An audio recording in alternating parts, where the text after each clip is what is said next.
पहले इसी को बता रहे हैं। तो आपका xt दिया है बेटा यहाँ पे,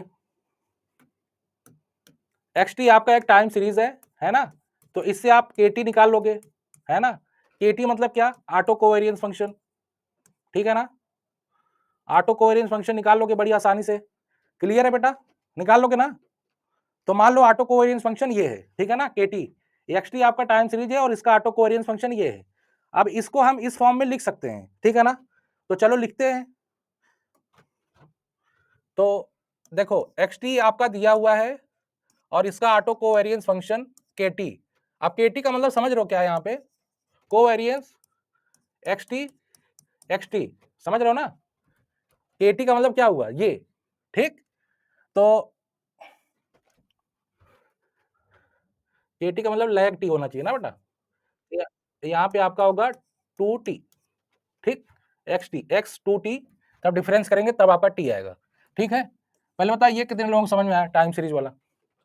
देखो ये आपका टाइम सीरीज है, kt, kt कैसे आएगा, जब लैग आपका क्या हो, डिफरेंस क्या हो t, तो 2t यहां ले लिया, t यहां ले लिया, डिफरेंस क्या आएगा, t आएगा, देख रहे हो। तो इसका जो एक्सप्रेशन दिख रहा है ना वो यही है, समझ रहे हो ना। अब t आप क्या करो, अगर आप इसको लिखना चाहते, जो आपका नेचुरल जो आपका होता है लिखने का तरीका, t प्लस टी लिख सकते हो, है कि नहीं। तो इसमें यही बोला जा रहा है कि इसको आप इसके फॉर्म में लिख सकते हो, एक्सपेक्ट्रल के फॉर्म में, है ना।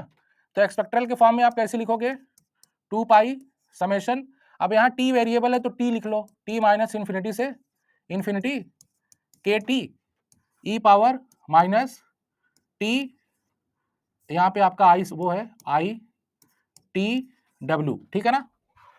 अब वही सेम टेक्निक यहाँ पे लगेगा जैसे उसमें लगा, T equal to minus infinity से इन्फिनिटी के टी। अब इसको बदल दो कॉस थीटा साइन थीटा में, cos W T minus I sine W T, देख रहे हो। टाइम सीरीज में क्वेश्चन ऐसा नहीं है कि केवल आपको स्टेशनरी निकालने के लिए बोलेगा, ऑटो कोवेरियंस फंक्शन निकालने के लिए बोलेगा, इसमें ये सब भी आएगा जो आपने कभी किया ही नहीं है ना। मिला जुला के ऑलराउंडर बनना पड़ेगा बच्चों, ठीक है। तो देखो ये आपका सिंपली क्या होगा, जीरो हो जाएगा ये वाला अभी पिछले वाले कंसेप्ट से, है ना, जो कि रेंज क्या है माइनस इन्फिनिटी से इन्फिनिटी, ठीक है बेटा। तो हम क्या लिख देंगे डायरेक्ट, और टी इक्वल टू जीरो वाले को अलग कर लेंगे, है ना। तो के जीरो हो जाएगा प्लस, देखो टी की जगह जीरो रखेंगे तो ये क्या हो जाएगा, कॉस जीरो की वैल्यू 1, तो केवल के जीरो बचा, और बाकी ये क्या हो जाएगा सब टू टू मरतबा, तो ये 2 टी इक्वल टू 1 से इन्फिनिटी के टी कॉस डब्ल्यू टी, ठीक बेटा। देखो यहाँ पे ब्रैकेट लगा दो, देखो ठीक। अब इसको आप कैसे लिख सकते हो, अब क्या करो 2 पाई को डिवाइड कर दो अंदर, तो अंदर जब डिवाइड कर दोगे, इसमें h दिया है तो h के फॉर्म में ही लिखो, जब डिवाइड कर दोगे बेटा तो ये क्या बच जाएगा, के naught upon 2 pi plus 2 T equal to 1 से इन्फिनिटी के T cos W T upon 2 pi, है ना बेटा।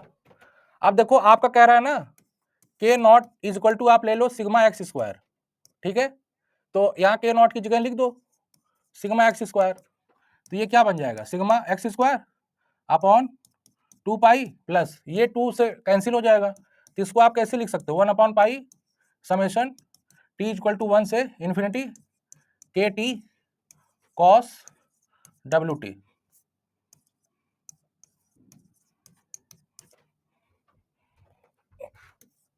अपने पीडीएफ में देख लो यही वाला दिया है प्रूव करने के लिए,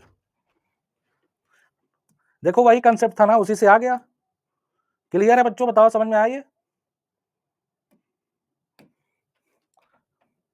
समझ में आया, बढ़िया बढ़िया था ना, सेम कंसेप्ट था, इसलिए मैंने कहा पहले यही बता देते हैं। देखो यही प्रूव करना था, आ गया, है कि नहीं। अब देखो इसमें जो क्वेश्चन ए वाला पार्ट है वो थोड़ा सा अलग है ना, वो है for a moving average process with weights A1, A2, AM of random components ET, where ETs are IIT, normal 0 sigma square, obtain कोरिलोग्राम function. ठीक है, अब देखो मैंने आप लोगों को कोरिलोग्राम फंक्शन बताया है। कोरिलोग्राम फंक्शन किसे कहते हैं?